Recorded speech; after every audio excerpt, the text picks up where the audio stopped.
Yo, what's up, people? Hope everyone is well. Let's get that. All right, it's a little better. Cool. Yeah, I'm excited for this. Version 6. This one has taken a lot longer than I thought, but I think it's just because I'm getting better at. I'm trying to hit a higher target now, you know? Getting better at making these things and noticing ways that I can make these better, so. But, whew, man, I am pretty exhausted. I've been working my brain pretty hard, but so yeah, we'll go through this version. I've been practicing quite a bit. Hope you like it, but most of you are probably looking at fireworks and see if I can get a little more mate going on.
Oh.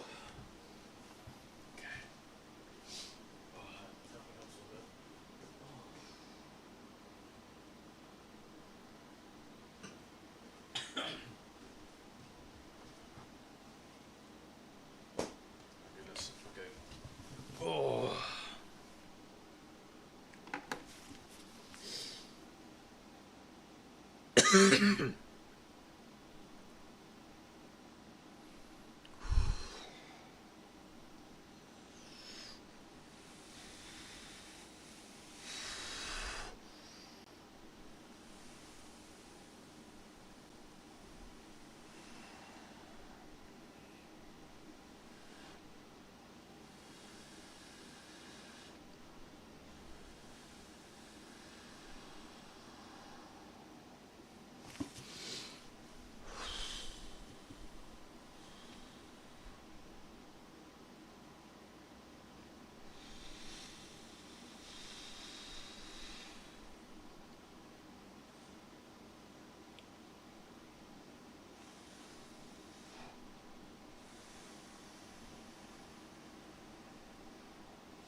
my goodness.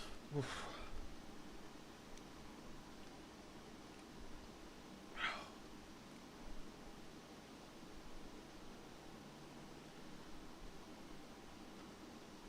Oh, wow.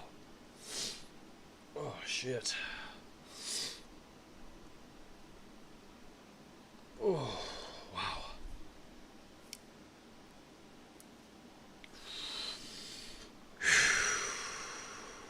Oh my goodness, dude. Wow, I am fucking tired. Alright. We are live, people. We are live in the house. Hope all is well. So, okay, well, here we go. Heroes Lecture Part 2 version 6, believe it or not. We're refining and building and adding and tweaking and modifying. So hope you like this version. So we had the end of the last lecture discussing this phenomenon called the hero's story, the hero's journey. And this is popularized by Joseph Campbell in his book, The Hero with a Thousand Faces. And he basically, since a boy, he read mythologies, and as he grew up, he realized there was this pattern through all of them, this narrative pattern, this very similar plots that unfolded, themes that unfolded. And he called it mankind's one great story. And we see this story today. We see it in ancient cultures, we see it all around the world in ancient cultures, but most interestingly, we're still telling the story today. If we talked about if you turn on an NBA game or any kind of sporting event, if you watch any epic movie, you're seeing the hero story at work. We don't just tell the story, we celebrate it. It's a core anchor, it's a core piece of our culture. And it's amazing that it happens, this ancient story occurs in such a modern, you could say non-religious, kind of atheistic culture, one that's inherently suspicious of religion or ancient mythologies or stories, that to speak into our lives and to tell us something about the world that's relevant. Nowadays we trust in the religion of science. Scientists are the new priests. We trust what they say.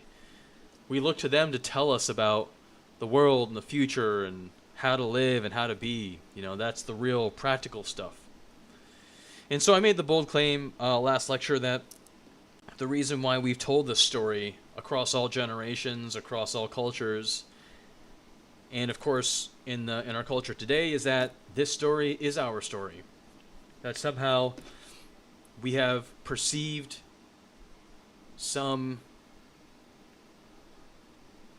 mystical world beyond the veil, some reality about life, that there's a shape to the universe, and that shape is a narrative, that the universe is story, and that there is a story waiting to be told through our lives, that we were created for the story, and that if we don't tell this story, we don't take this narrative journey, then we will always be unfulfilled. That in some sense our lives will be a tragedy of a loss of meaning, a tragedy of a loss of hope, of connection, of destiny, really, that we lose our sense of what we were made for. And those are big claims. And I wouldn't be doing my job if I didn't try to explain it in the language of today, in the language of science. So that's what we're going to try to do. Do we see evidence of this story? Do we see this mystical signature of the universe that I claim is there, that I claim to be there, in our very own physiology, in the language of science? So, strap in, lean back, get ready for this ride. Here we go. We're going to talk about the hero story within our physiology. So what is our physiology? How would we define it? What should we focus on? Well, you could say that our physiology is comprised of two parts, and it's a legendary duality, a storied duality, one that's been written about forever, ad infinitum, in multiple layers of literature and science, and that is this: mind and body. You should be very familiar, right? Mind, body, head over heart, conscious versus unconscious, right? And to get technical, which we will, when we're talking mind, body, thinking over emotions. What we're really talking about is, brain, body, or to be very specific, these frontal lobes of the brain, the very specific part of the brain, the prefrontal cortex, which sits on top of the motor cortex. So we've developed this prefrontal cortex, a very, very small part of our physiology. And even within that, it gets more specific. We get to something called the planning center, which occurs in the left dorsolateral prefrontal cortex. So this is a small part of our physiology. You could think of it like the rudder of a giant ship.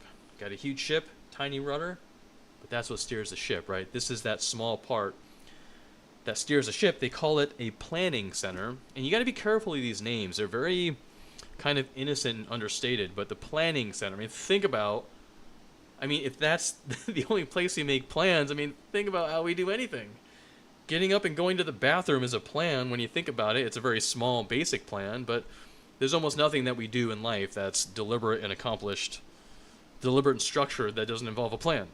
So this is the key piece of our brain, the key piece of conscious awareness that kind of allows us to move through the world. So this DLPFC, dorsolateral prefrontal cortex, I will talk about this first. It's essentially a signal interpreter. It's like a pilot in a cockpit.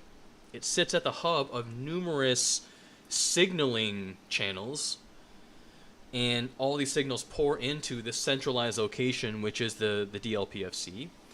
And just like a pilot, it reads it. It can, it has like a readout of the body, and then it has a readout of the world. Just like pilot looks at the altitude and the wind speed and all this, and then it looks at like a fuel gauge and the speed of the plane. And so the dorsolateral has access to like your five senses. It receives signals from your vision, your sight, your vision, your hearing, and then also receives bodily signals. So when we talk about the body, mind over body, we're talking about basically the autonomic system.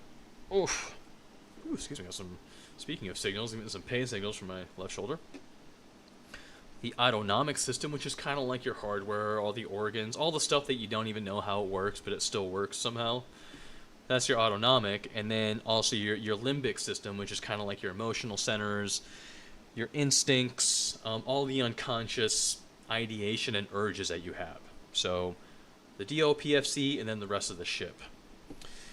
Now, the DLPFC has been called a flexible rule-setting device, and this is probably the most technical term for the DLPFC, because that really gets down to the fundamental, the most basic unit of what it does. And I'll give you an example. So there's something called the Stroop task, and this refers to an experiment, and we'll just kind of loosely refer to it because I don't fully understand it, but it's basically this. If you sit someone down and have them read off flashcards, just basic words like book, house, chair, table, whatever, and then halfway through you change it to, instead of reading the words, I want you to read the colors of the words, red, blue, yellow, green, there's invariably going to be some kind of a slowdown. Like they're kind of moving right along, reading off the cards, and then suddenly they have to read the colors, and there's sort of a switch. There's a slowdown, and then like a transition, and then a speed up again. And that's your DLPFC changing a rule, flexible rule setting device. Now, in this case, the rule is like a command. It's a command rule. You have to do this or you have to do that. But you could think of rules as a lot of things. Certainly that's one definition of a rule, but a rule could also be like an aspect. For example, if I walk off a cliff, I'm going to fall. That's a rule, the law of gravity. So rules can be aspects or descriptors, but they can also be commands or motivations or goals, things that you want. Those are rules. I want a donut. That's kind of like a rule. And the DLPFC is able to absorb, a multitude of rules, right? Flexible rule setting. Again, a very understated definition. It's able to be flexible and take into account a myriad of matrices of rule sets. And it's able to arrange these rules into a contextual environment or world, kind of like a unified whole through which or with which you can accomplish what you're trying to do. So like the environment is a whole set of rules, like the ocean is blue. That's kind of like a rule, right? So you have a myriad of rules, and there's also a myriad of rules under here, beneath the hood. So the DLPFC, in terms of the autonomic system,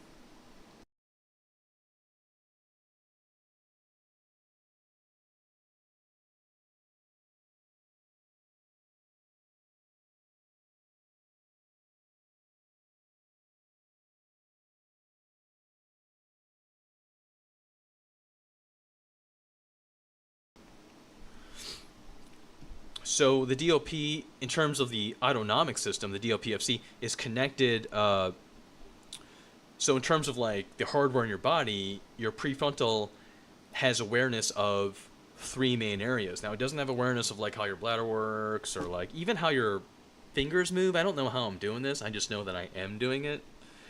So, but one process or three processes that you're consciously aware of would be your heart, your lungs, and your stomach. And so, in terms of like how you make plans, the awareness of your physical state of the body, you're aware of those three centers, and that's pretty famous. Like if you get really excited, your heart starts beating faster, you get this little wonderful jitteriness in your stomach, or if you're really scared or dreading something, you feel it in your stomach, or if you're really like out of breath, right? You're aware of these centers, and that helps you make plans, right? All these signals go into the planning center because when you're trying to make plans, you need to be aware of a lot of different things. I mean, basically, you want to know what the world is like. You want to understand, like, if you have an urge and you're trying to fulfill that urge, you need to understand what in the world can fulfill that, and then how you're going to go about acquiring that thing. Again, making plans. Not only that, but you need to map out your emotions and your instincts and translate that into a desire that can be fulfilled. So the DLPFC is this very amazing, brilliant, right, this rule setting device that takes signals and then turns them into like a matrices of complex rules that we can understand and move forward with. So it's like a master interpreter. And the DLPFC is essentially linguistic, like you talk yourself through things. Your conscious awareness is essentially like in the form of a language. So that's the rudder in the ship. That's how that works.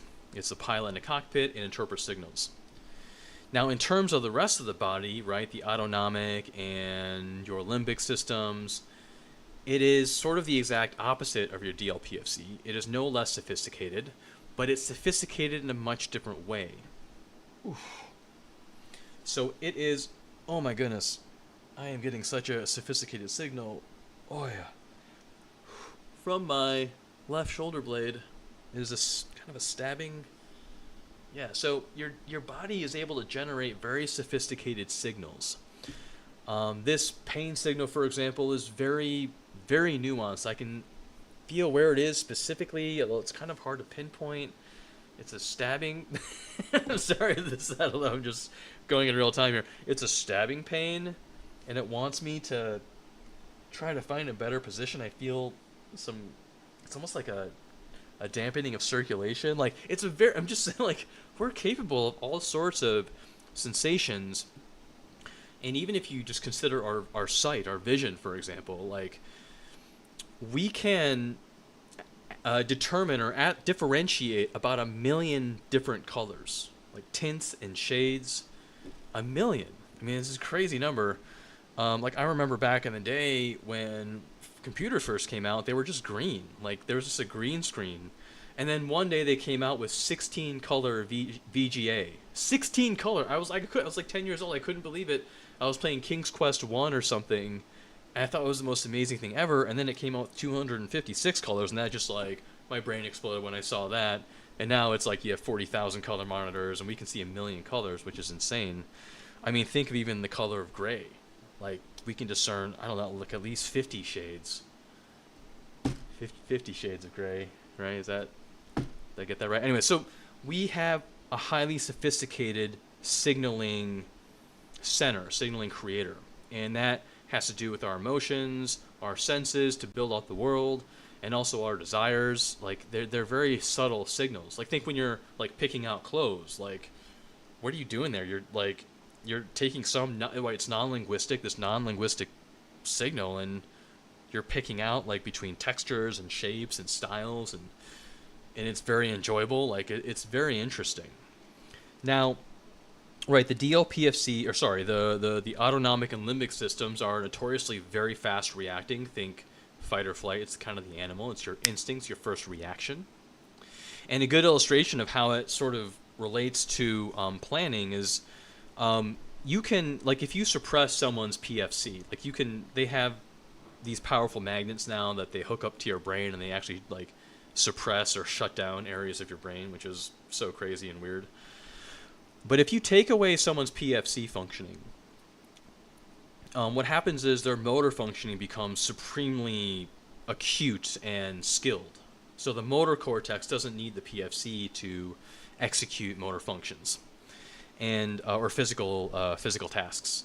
So if I suppress your PFC, for example, and give you a gun, and then set up a bunch of targets, what'll happen is you're gonna hit those targets with like outrageous accuracy. You'll just be a shooting machine. But one thing you can't do is I can't tell you which targets to hit and which to not hit. I can't be like, hit the yellow ones but not the red ones. That's a rule. Like, you can't set that type of rule. So, you're just going to shoot everything, which is a problem, but you're going to be 100% accurate, which is also kind of a problem. So just to say that, like, your body, this signaling creator, although it's an absolute virtuoso at automatic functioning, which is the signal generation and also motor movements, it's horrible at generating plans. Because the PFC is an extension of the motor cortex, it kind of thinks in terms of movement. And really, when it comes to movement, there's only three options when you encounter a signal. And that is what? Move forward, stay still, or move backwards. Think like flight or fight, right? We're all familiar with that. And so that's incredibly simple, kind of generic, generalizing. You could think of it as highly non-generalizing, non-differentiating, non-contextualizing, right? It's just a very blunt response system. And you know this when you kind of encounter a strong reaction to something. Like, let's say you're driving down the street, someone cuts you off. You get filled with like a limbic rage, right? Your limbic system goes into overdrive, and I don't know why we're like this, but we just start going on the warpath like we're ready to kill this person. And that would be an extreme version of move forward, move forward, attack. And oftentimes these reactions that we have are, again, notoriously non-contextualized. They're inappropriate to the context, and if we manifest these emotions to the world, or to the person in front of us or the people around us, usually results in some form of pain, right? Like a rejection, people look down on you, it's frowned upon, you're alienated, ostracized from the community. So just to say, like, our limbic and autonomic systems, like, they're very kind of blunt objects when it comes to creating plans, but they're absolutely amazing and brilliant signal generators, and also with motor movement. Anything that's automatic and instinctual that just happens without the need to think through it, it's amazing, an amazing signal generator. And so this is the source of your emotions, of your desires. But then it interacts with this DLPFC. So there's this coordination that has to happen, because if life were super easy, we could just let our reactions lead. What happens? I mean, that's kind of like what a 2-year-old does. So 2-year-olds are famously non-differentiating. They're non-contextualizing. They're just kind of beholden to whatever signal is being broadcasted at the moment. Like, if they're sad, they're just really sad, and they're really happy, then they're really happy, and then they're hungry, and then they're tired, and they cycle through all these different sensations with no overarching centralizing motivation. Nothing is contextualized or ordered or organized or on a single purpose. They're just blasting through all these different states, and then the parent just kind of like plays the role of their PFC and says, okay, well, you're tired, but and you're hungry, well, you should take a nap first, then you'll eat, or however it is. And 2-year-olds are famously unable to function in the world. Like, if you just leave one in a kitchen full of food, they'll die. Like, they'll die of starvation because they don't know how to figure things out. So, I have a lot of cat hair, by the way, in here. That's why it's like my nose. Anyways, so basically these two systems have to coordinate somehow in order for us to advance successfully in the world. And let's talk about how that happens. We're going to use a very simple example, but one that should be familiar. And, and you know what? Let's go into a quote. And then we'll come back to this quote later. So, the purpose of thinking is to let the ideas die instead of us dying. The purpose of thinking is to let the ideas die instead of us dying. And to illustrate this a little bit, we'll come back to that quote, just kind of let that simmer.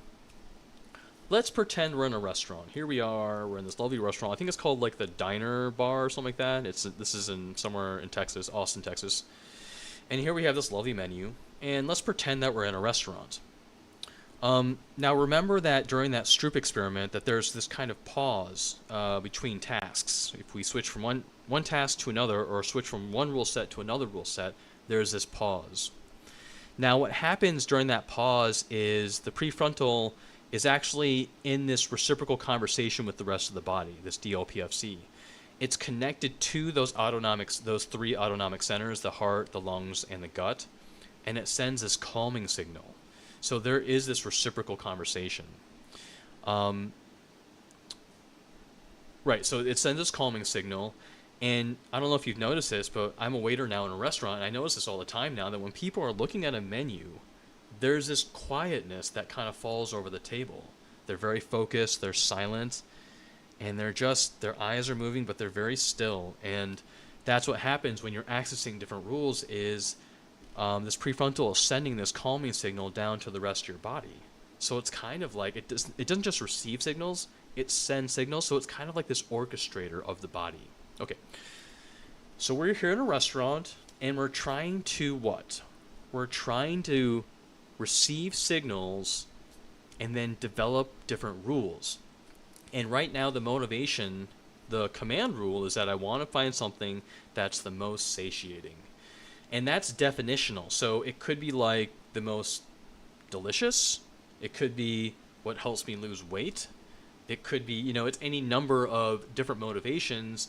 And that's partially, I don't know how the rule, I think must be some kind of conversation with how these rules get set. But basically, as I'm looking through this, the kind of primitive reaction is I'm looking for something tasty, right? I'm looking to see what kind of shrimp toast. That's kind of over on this side here. Shrimp toast. I don't like shrimp, and I guess it caught my attention because I don't like that. I'm like, that sounds kind of gross. So again, I'm just like receiving signals. I'm not really thinking through it. Let's see. Dayboat catch. I might be in the mood for that. I'm kind of in the mood for something light. Again, I'm letting the signal guide me, and now I'm in this what's called the weird conversation. I'm taking my linguistic DLPFC, and I'm receiving these non-linguistic kind of colors and textures and tastes, instinctual just sensations to let it highlight items on the menu for me to see kind of like what I'm interested in. And this is the things that are highlighted are the things that I think will satiate me. So dayboat catch, definitely not turnip cakes. Wow, I am attracted to novelty. You almost want to get a turnip cake just to see what the hell's going on. A bacon jam? Here we go, turnip cakes and a bacon jam. That's pretty interesting.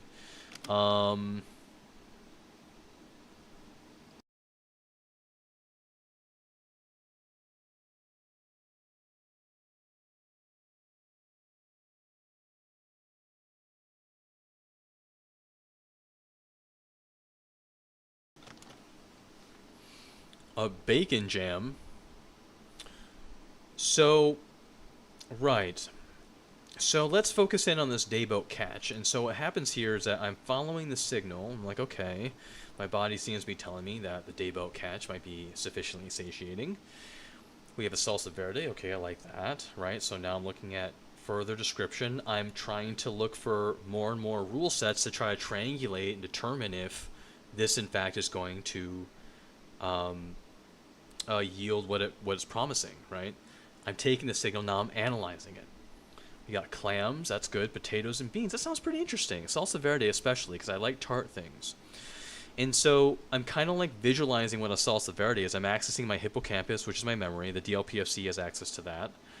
And I have history of eating clams, potatoes, and beans. So I'm contextualizing, and I'm thinking maybe Dabo catches a run. Maybe this is the thing. And there's a bit of predictive modeling that's happening right now.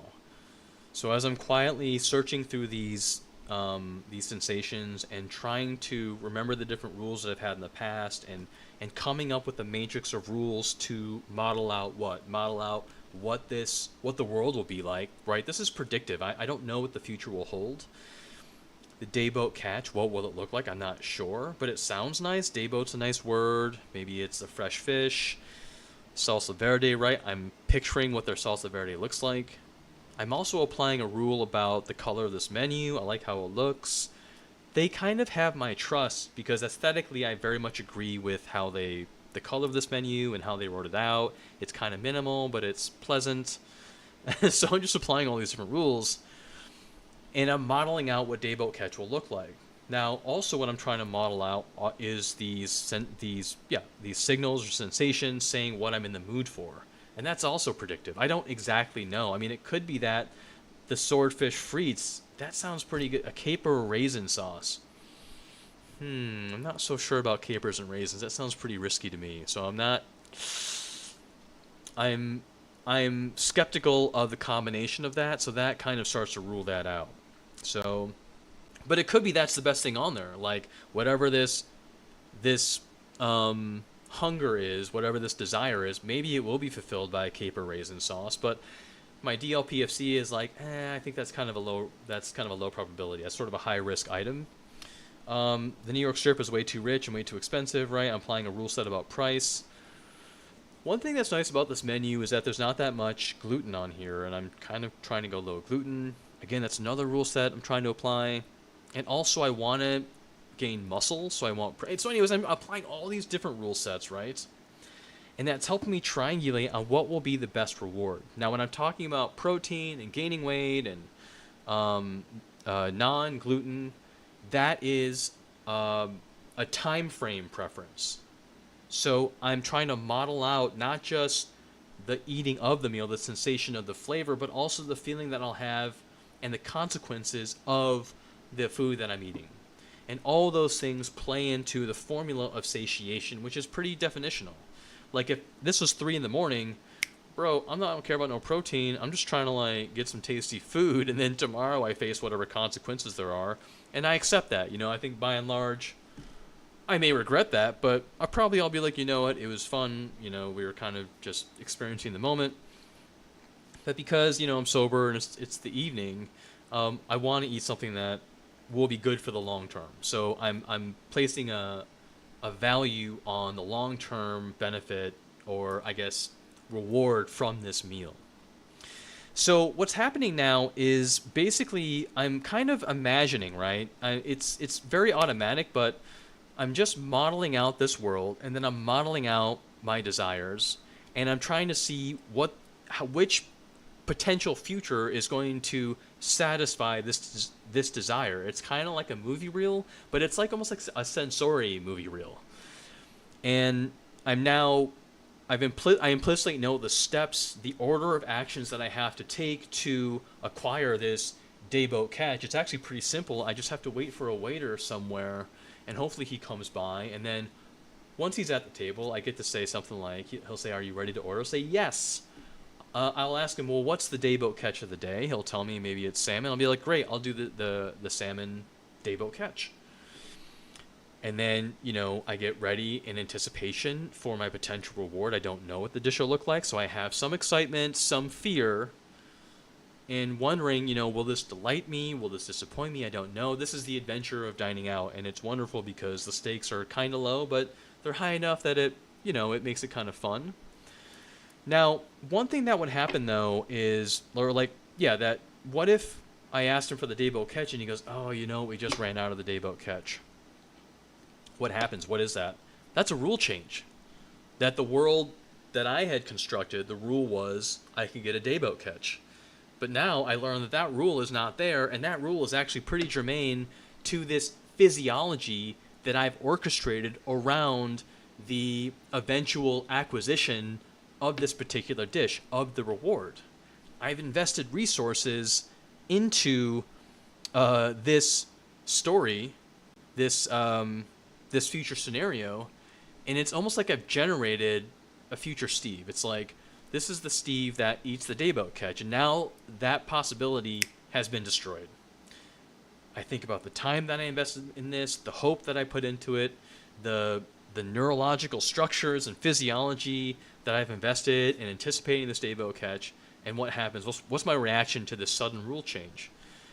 Kind of trauma, disappointment, rage, limbic rage, frustration, exasperation, desperation. Kind of like you think of the inner 2-year-old just, banging the table and crying. That's what I want to do. But what's happening is that there's this other part, my thinking brain, accessing my hippocampus, going, wait a second, I kind of have this hierarchy of needs where my need to not lose social value by having a tantrum in a restaurant and disgracing myself is higher than my desire to express these unpleasant emotions.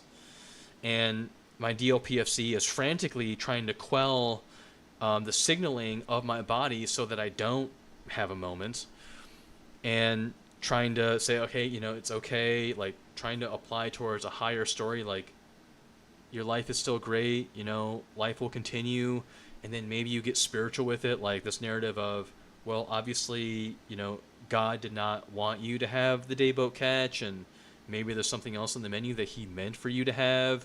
Maybe that dayboat catch would not have sat, so there's all these different ways that your DLPFC can kind of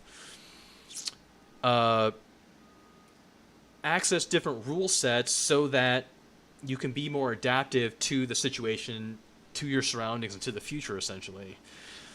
And so, yeah, like as I'm accessing these different rule sets, my limbic system is sort of on overdrive, and I'm trying to like quell it, and it just takes a moment for my prefrontal to send this calming signal and kind of calm myself down and go, okay, it's going to be all right. And, in real life, this probably happens in a few minutes, and like, I'm an adult, so I'm able to deal with this sudden rule change. And so then what happens? I have to go back to the menu now, a little bit exasperated, and I enter into this meditative phase, and we start the process all over again. And now we have to envision a totally different future. Well, I mean, not totally, but a different dish anyway. And this Steve that was going to have the dayboat catch has now been mourned and put to bed. The physiology invested has been unwound, and now we're getting ready for something else to fill that desire. We're trying to look forward to a different future. And truth be told, I'll probably get the rabbit dirty rice. I was peeping that as well. And so this is the process. This is how these two systems coordinate. And so let's go back to this quote: "The purpose of thinking is to let the ideas die instead of us dying." Right? I mean, think about that. So what we could have done is we could have just ordered every item on the menu and then tasted each item, and then that way we could have been really sure. We don't even need to model out the future. But there's a lot of problems with that. It's highly inefficient. I only have so much stomach space. What I eat in the beginning will be different than what I eat in the end because I'm full, right? There's all these variables. It's just not very practical. And that's just a simple example. Like, we have one shot at life. Should I get this job or that job? Should I move from this city or that city? I can't sit and move to every single city to find out which city I love the most.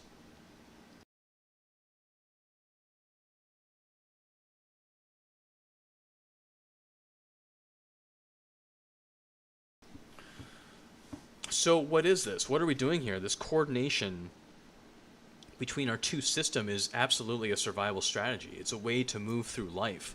The way that your DLPFC coordinates all these desires and sensations, as well as the current state of your physiology, so that you understand what you're capable of, what you're able to acquire.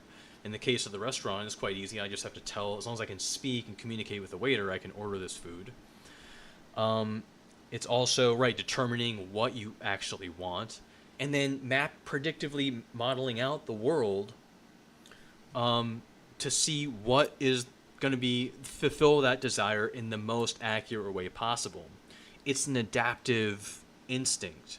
This coordination, this dance, is the critical dance that allows you to move successfully into the future. And what we did is, instead of tasting every single menu item, we kind of played a movie reel of us eating every menu item. We tried to simulate what that dish would be like, and then we had to make our best guess.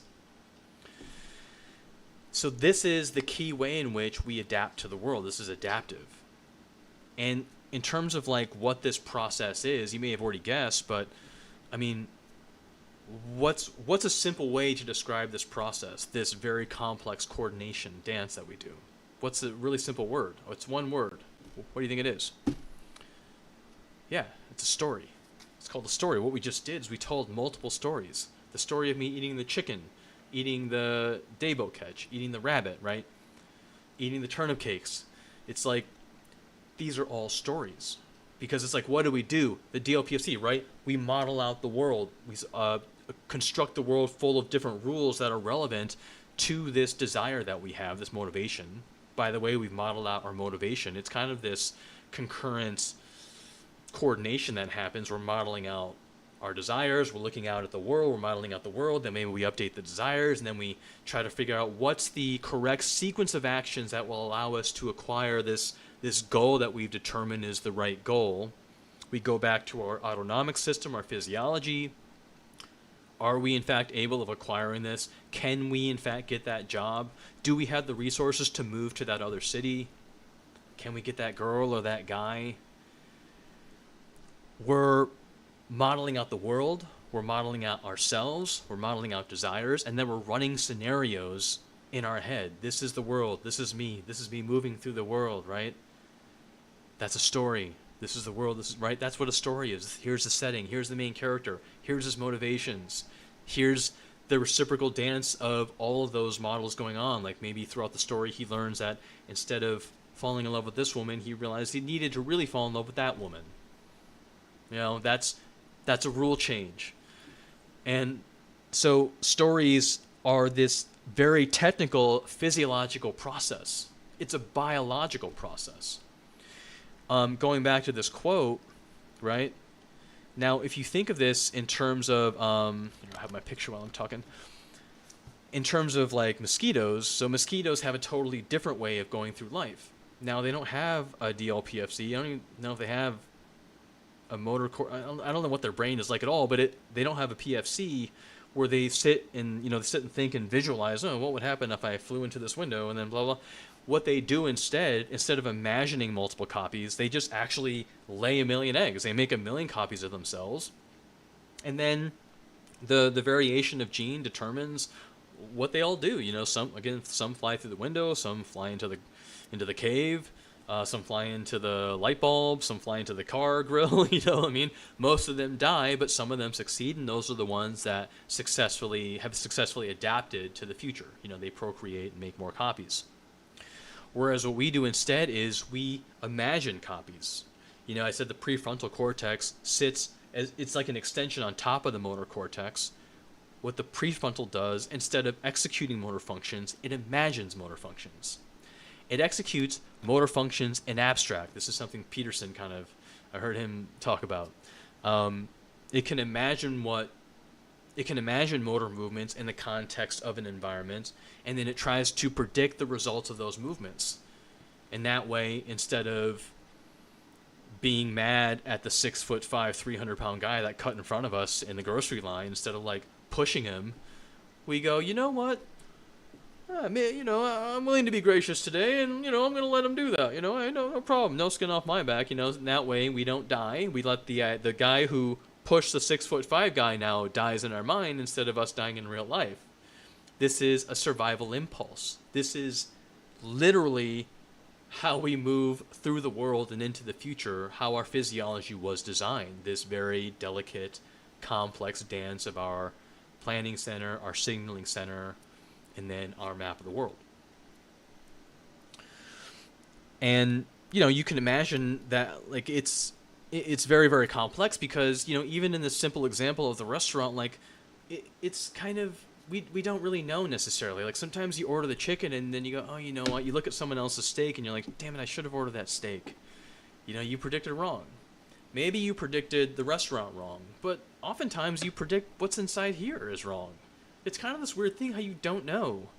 Like, you're just getting these primitive non-linguistic signaling, pictures, sensation, colors, and sounds, and you're taking that and you're trying to turn that into an executable goal, which usually requires language. Like, I want the steak au poivre. How do I do that? I have to, right? And so, in a more complex situation, it's like, should I marry this girl or should I not marry this girl? It's like, fuck, I don't know, Or I have this signal of desire, this emptiness inside that I know needs to be filled. How do I fill it? That's kind of like a Shakespearean thing. I don't know how to fill this thing. Or I have this intense limbic desire, right? This impulsive desire. And so you go off and you go off and buy that car, and then now you're bankrupt, or and that's kind of the Shakespearean tragedy where you're just beholden, you're enslaved by your own impulses, and you can't seem to apply the more contextualized rule sets to spin that down, enter into that meditative phase where you're trying to think through the problem and then go with what you know is the best solution. And by the way, that's kind of a biological case for patience, because the DLPFC takes time. It takes time to generate that sophisticated response that's appropriate to the numerous variables and rules that are right in front of you. In the Bible, they have this whole theme about how wisdom calls out to you. She's like this woman standing on a street corner saying, hey, like, pay attention. And it's like, you ever had your teacher, when you're in school, and your teacher goes, what were you thinking? Like, let's say, I don't know what you did. I remember I pulled a chair out from some kid, and he fell and hit his butt, and I felt terrible. And we're going, what the hell was I thinking? Because I thought the world operated like a cartoon, and that would be really funny, but the reality was that absolutely was not how the world operated. So this delicate dance is really what allows us to, our ability to tell stories, essentially. To tell the right story. Our ability to map out ourselves is incredibly difficult, and that's why we're so obsessed with stories. That's why we watch movie after movie after movie. We tell each other stories. We want to hear stories. The way we learn best is from stories. Describing complex systems is best when it's told in a story. Like, what's a good example? I mean, if I were to say,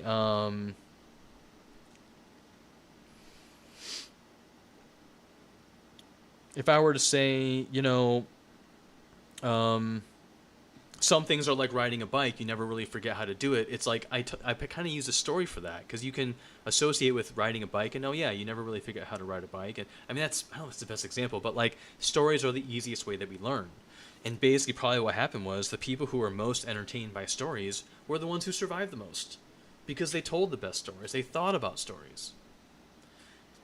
When we encounter difficulties, right, when in that scenario where it's like, oh, I couldn't order the catch of the day, or the day boat catch, or whatever, that was only mildly destructive, because probably inherently I turned towards higher narratives. Like, the Steve that eats the day boat catch, whether or not that future Steve gets to be lived out or not, is not that important to, like, it's not that important to my life as a whole, because I value much higher narratives than that.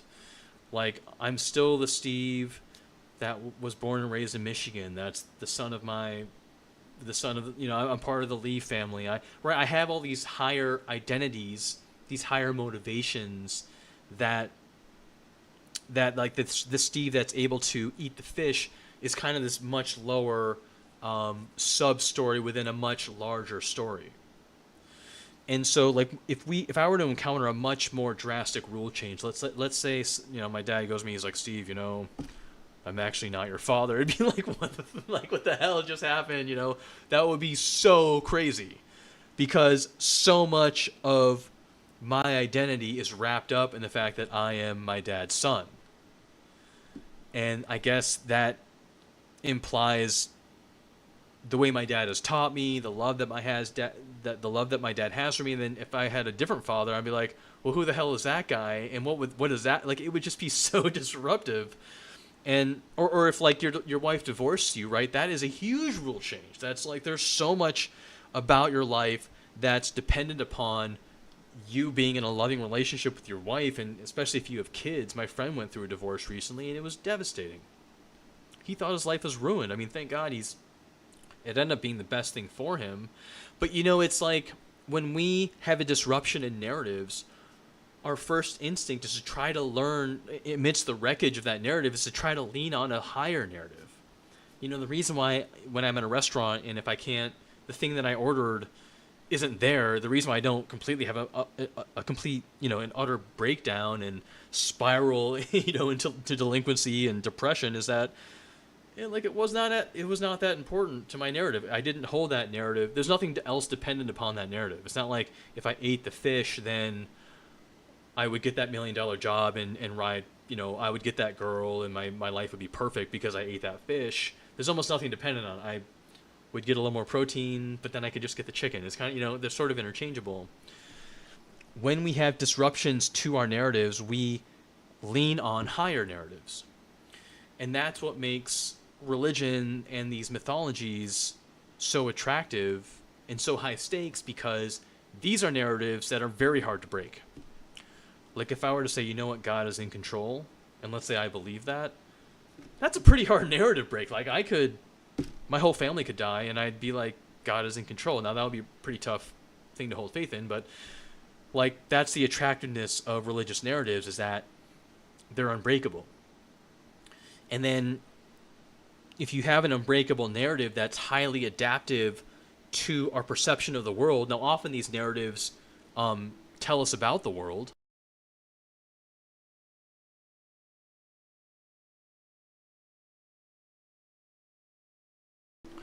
Now often these narratives tell us about the world. So like if we can construct a world and construct an identity within that world that we view as prosperous and highly adaptive and can't really be broken, I mean, that's a very secure way to move through the world. Because what's hard about having a narrative broken is that like that whole identity, that whole future is wiped out. And all the emotional investment and resources incumbent with that future identity, the one that we're living out, is now just completely useless. Like it just is dangling there. It met all of these desires, right? Because it's a deep narrative. It's one that met several important desires and needs. It probably has, like a marriage especially, has social status implications. It has, I don't know, just a lot of emotional implications. It's like this is your whole life. This formulates the entirety of a good life in some sense. And when that gets fractured, it's like, where do you go? In some sense, what you want to do is try to fill that space again, because now there's this mold that has no fulfillment. There's nothing filling that mold to complete it. And so you try to look for a new wife, but it's like that other wife, the person that's was married to the other wife, is still kind of there, and like there's this mourning and death process that has to go through. And I think those neurons are literally dying, like that whole physiology that your DLPFC constructed, right? Because it has influence on your physiology, that it's chemically and very physically mobilized, is now completely unnecessary, and actually like it's thrashing around now because it's dying. I mean, it's crazy. And that's why you have all these death and resurrection themes in spiritual literature, to kind of help you contextualize this very painful process. Like when we don't have a narrative that explains what's happening, it's a very insecure feeling, and it's a very dangerous feeling. Those are those moments where it's like, anything's possible. Maybe you just have to jump off a cliff. Like, I mean, seriously, like it just gets really dark. You don't know where the hope is. You don't know. So what we do there is we try to, I mean, often that's when people have these spiritual epiphanies, because now they're deeply searching for a narrative that's higher than that, one that they can find refuge in. If you lose that job that where you put your whole reputation on, you stake your identity on, it's the thing that gets you women and gets you friends and gets you the things that you need and helps you pay your rent and helps you live a certain lifestyle and maintain a certain social status, and that job is gone, and let's say you leave it, you lose it in a bout of utter stupidity, like you gambled away or you tweeted something inappropriate, you got canceled, or you had some sexual whatever. There's, these are all like destructive things to your narratives.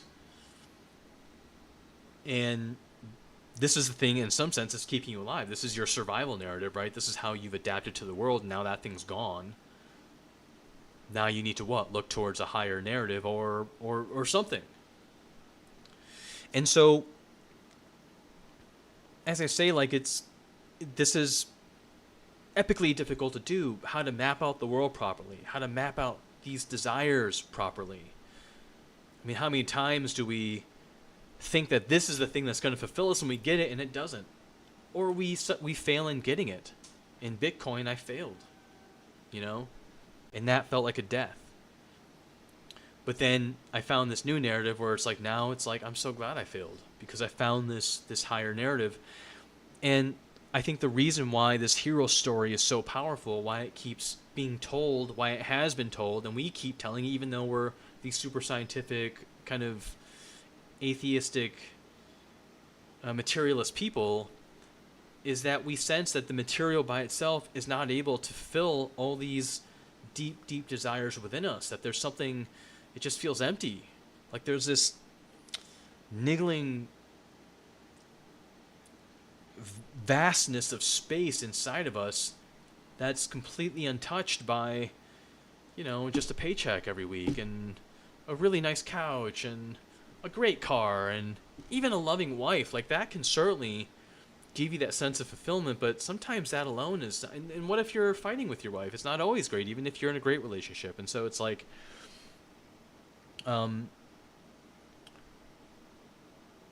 we're searching for that story that can fulfill us. We're searching for that perfect map of ourselves that helps us understand what these signals mean. The hero story is saying, hey, this is what that deep signal means. It means you need to move forward into the unknown, just like a hero. That there are demons that you need to confront. There are obstacles that you have to overcome. And there's death and pain that you have to move through in order to get at this emptiness, this desire signal that you have that you don't understand, and it could be that this desire signal has no match in the world that you've constructed, right? I mean, if you have a purely materialist world, these deep desires might be spiritual desires, and you're going to have a really hard time understanding that if you don't have any spirituality in your world.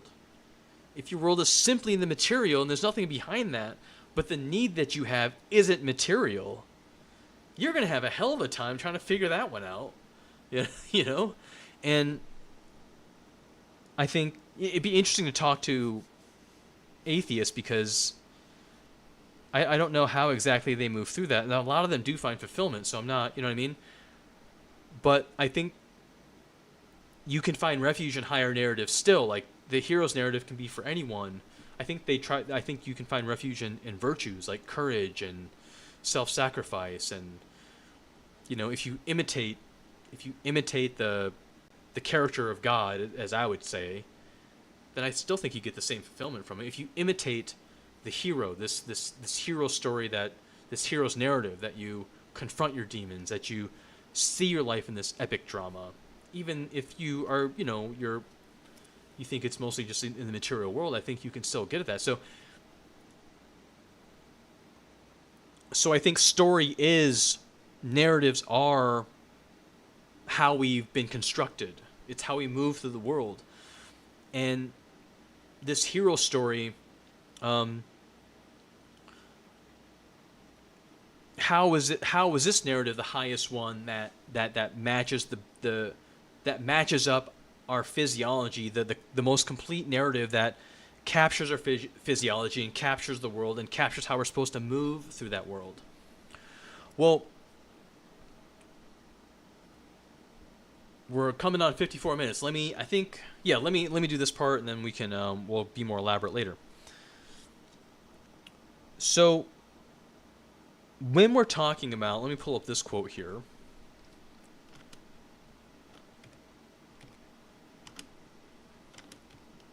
Now, when we're talking about narratives, what we're talking about are motivations. These futures that we spin up are they're always centered around an aim. The rule sets and details and things that we model out are always curated according to the motivation. I'm hungry, I want something that will satisfy me. I'm looking through the menu, I'm generating identities that center around a motivation, that center around a number of rule sets, right? And so narratives are identities which are motivations. They're basically inseparable. I am the son of my father. That implies a certain level of motivation.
Sure, you have dollars, you have yen, you have Bitcoin, all these different things, and people desire to have these.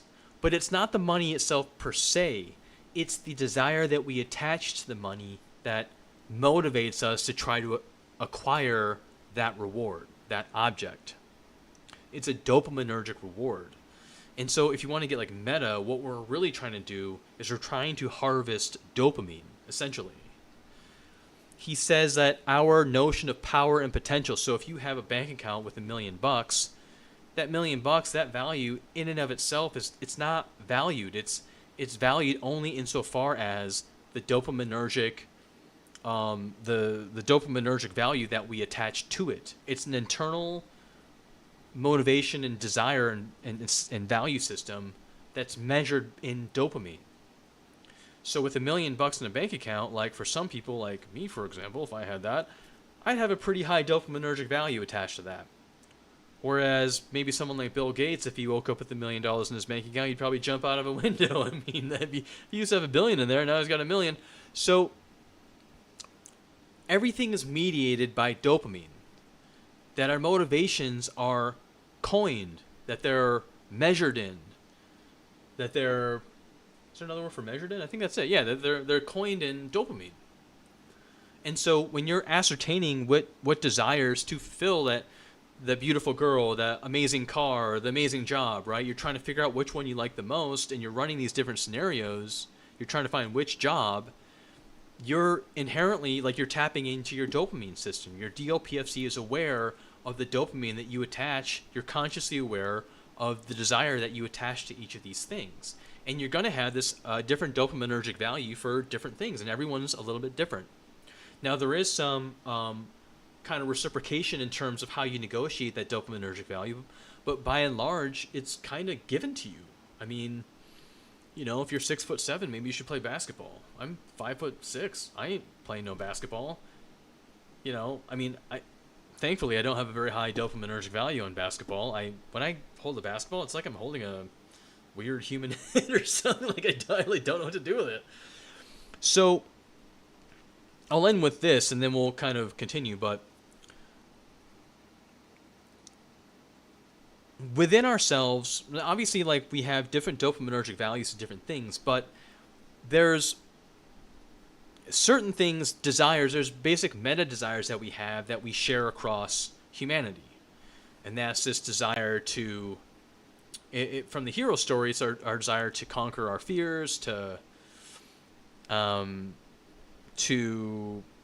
basically to save our people, to overcome, to step into, I guess, our destiny. Now, from a pure dopamine perspective, there's different kinds of rewards locked within us. Not all dopaminergic rewards are the same.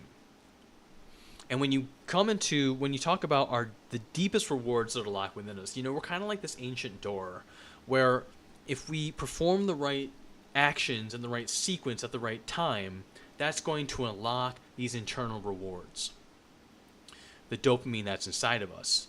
And wouldn't you know, if they did this experiment where they try to figure out what constitutes the greatest rewards. And once again, I don't know how they figured this out, but they're able to do, I think it's called transcranial stimulation, where they hook up different electrodes, I guess, to different parts of the brain where they could trigger certain sensations. And they gave people a choice of what part of the brain they wanted stimulated. And some parts were like intoxication stimuli, anger stimuli, sadness, sexual stimuli, like eating food, like a satiating stimuli from eating food. And they gave people a choice of what feeling do you like the most. And the feeling that people like the most, it wasn't actually any of those things that I mentioned. It wasn't even sexual stimuli, which you would think would be the most positively reinforcing stimulation. The feeling that they liked the most was a part of the brain called the midline thalamus. And so this is a kind of an unconscious part of the brain, not the hypothalamus, but the thalamus. And the midline thalamus contains this area called the nucleus reunion. And when they stimulate it, what people felt was mild anticipation or mild frustration combined with anticipation. So it wasn't necessarily a good feeling, but it was very addictive. People would they call it bar pressing. They would bar press this space. They wanted this stimulation all day long. It's almost like the flirtation process, right? Mild frustration, anticipation. Now, you get this feeling, they've identified this feeling in mice, actually. And when a mouse has this feeling, it's because they're voluntarily approaching something dangerous that they anticipate will yield a reward. So, in order to get this deepest reward within us, the most desirable feeling that we know of, you have to voluntarily. And so, like, the mice weren't just running into danger, like, just running into the jaws of some predator. They were being very strategic. They were cautiously approaching, but they were approaching. You must voluntarily, strategically, thoughtfully, with your DLPFC in the lead, not like a 2-year-old running into danger, aware of the danger, voluntarily move forward towards it. That's how you get this weird tickle, this dopaminergic release from the midline thalamus. That's the most desirable feeling. Now, what does that sound like? That's kind of what a hero does. This is why, partially, I guess, this is why the hero story is so enthralling. It seems to engross the deepest parts of our physiology, and we sense somehow that it gets at that deepest reward locked within us, that most pleasurable feeling that isn't necessarily happiness, it's not even necessarily joy, or it's some combination of excitement, anticipation, and a thrill that we're moving into something that, should we succeed, that will represent something, So this is where we see evidence of that hero story within our physiology. First, it's appropriate that a narrative would be part of our destiny because that's how we operate through the world anyway. We literally can't coordinate ourselves. We can't regulate all these different parts of ourselves without a story. And then we're involved in this predictive model, and we don't know necessarily which story is going to correctly get us that fulfillment that we want. Either we might have error with the world, we might have error with our ability, we might have an error on what we actually want in the first place. And so we look to stories to help us map out. We always want to improve our maps, right? Flexible rule setting, update our rules. And this ancient story, this hero story, is one that has been evolving for millennia and seems to draw every people group towards it. And so this is that key. This is the key to the ancient door. This is the sequence of actions and motivations and thoughts and events that you must go through to unlock the fullness of your physiology, of who you are. So there you go. That is my scientific proposition, argument that the hero story, this hero's narrative, is the shape of who we are. This is the story that we need to enact in order to unlock the fullness of who we are and to live a life that we would say is fulfilling, that we can induce a state of meaning within us, a state of fulfillment in the most sustainable way possible, in the most admirable way possible. And that's completed lecture 2. In lecture 3, we're going to talk about the application of this hero story, how this dopaminergic system works, how we can utilize and get in harmony with this system, how we can apply this to the narrative and vice versa. So yeah, that'll be the third part of the lecture. So thanks for listening.